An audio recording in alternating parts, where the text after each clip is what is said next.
Bonjour à toutes et à tous, vous écoutez le podcast de la JLMB. Je suis Patrick Henry, avocat et rédacteur en chef de la revue Jurisprudence de Liège, Mons et Bruxelles, aussi appelée JLMB. Dans la revue, tout comme dans ce podcast, nous commentons principalement des décisions de jurisprudence prononcées par des juridictions des ressorts des cours d'appel de Liège, Mons ou Bruxelles. Cette semaine, je vais vous parler de logement social, expulsion d'un trublion. Ce sujet est traité par la Cour de cassation dans un arrêt du 7 janvier 2021.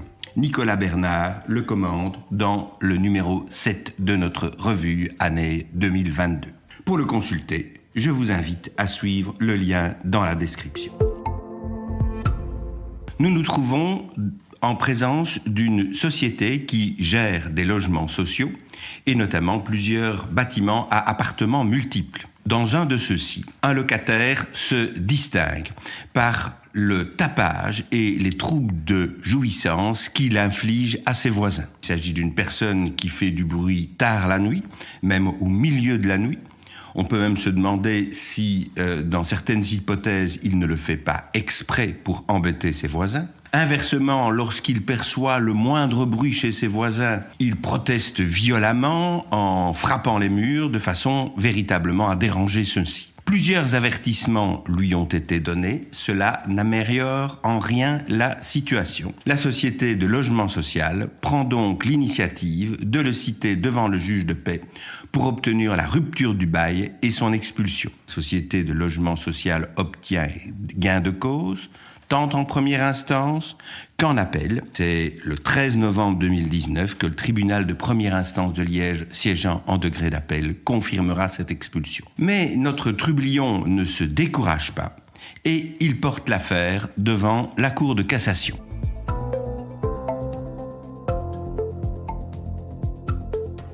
La Cour de cassation tranche le litige par un arrêt du 7 janvier 2021. Elle indique que postuler l'expulsion d'une locataire occasionnant aux voisins de nombreuses nuisances ne revient pas, pour la société de logement qui a fait preuve de patience, à se désolidariser de ses devoirs de bailleur social. Le bail de logement social est résolu non pas parce que le bailleur doit garantir les autres preneurs contre les troubles de fait, mais en raison de la gravité intrinsèque des manquements de la locataire. Celle-ci avait en effet tenté de prétendre que c'était au bénéfice des autres locataires que le bailleur de logement social entendait l'expulser, niant ainsi ses devoirs. La Cour de cassation répond clairement que c'est en raison des manquements intrinsèques de la locataire à ses obligations que le bail est rompu et que cela a été très pertinemment motivé par le tribunal. Nicolas Bernard examine la portée de cet arrêt et s'interroge sur une question qui va un peu plus loin. La question qu'il pose est: le bailleur social peut-il se sentir non concerné par les troubles de voisinage causés par l'un de ses locataires aux autres? La question n'est pas tout à fait la même. La question est ici de savoir si un locataire social aurait pu agir contre son bailleur si celui-ci était resté inactif en présence d'une personne qui troublait ainsi la jouissance paisible des autres locataires sociaux. Il précise que la jurisprudence de la Cour de cassation de Belgique est négative en ce sens. Elle considère qu'en présence de troubles de fait qui sont engendrés par d'autres locataires, les locataires qui s'estiment préjudiciés doivent agir directement contre le troublion, contre le fautif. Ils n'ont pas une action directe contre le bailleur qui négligerait de faire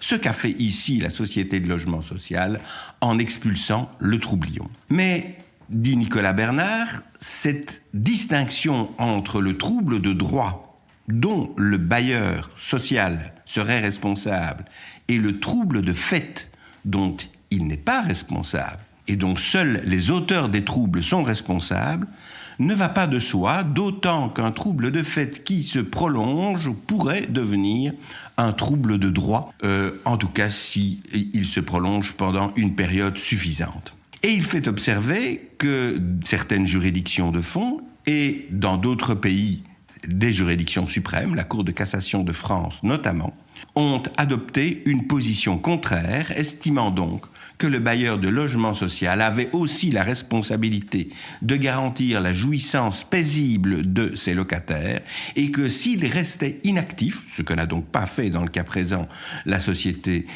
concernée, et donc s'il restait inactif, il pourrait directement être tenu responsable de ce trouble.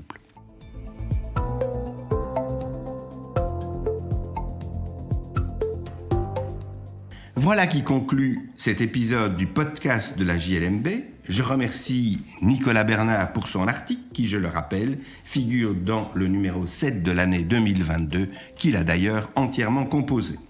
Je vous remercie pour votre écoute et vous invite à vous abonner au podcast sur la plateforme de votre choix afin de ne pas manquer nos prochains épisodes. À la semaine prochaine donc, pour l'analyse d'une nouvelle décision de jurisprudence.